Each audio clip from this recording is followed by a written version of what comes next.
how to apply for Bridging Open Work Permit. Google search for apply for Bridging Open Work Permit and click on this first website that pops up. This is going to be the official Canadian website. So here first we have to choose which permanent residence program did you apply for. So right here I'm just going to choose Quebec skilled workers, and it's going to show us some information such as who can apply, supporting documents, so the documents which will be needed, how to apply. So here's the important part. You want to follow the instructions for extending or changing the conditions on your work permit.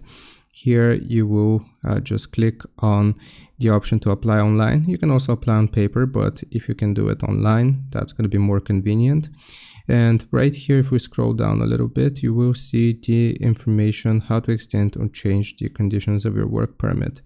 So the first step will be making sure that you have all of the documents needed. So you can, or to apply online, you need a scanner or camera to create electronic copies of your documents, a valid credit or debit card, and you will submit a complete application. You want to check the expiry date on your passport and read through the instructions guide, so you can just click on that.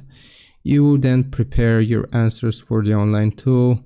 Know the fees you have to pay. So here you can see that the work permit fee is going to be $155 and the open work permit holder fee is going to be $100. And the last step will be creating your online account or signing in. You'll need an account to apply online, and you can use your account to pay your fees, submit your application, and check your status. So here we're just going to click on create account or sign in, and you can click on the specific option which you need, check if this is the right account for you. So apply for this. You will see work permits.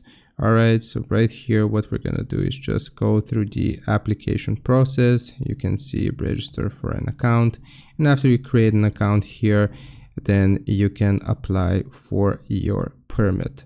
So I hope this helps you out. Leave a like and sub. I'll see you next time.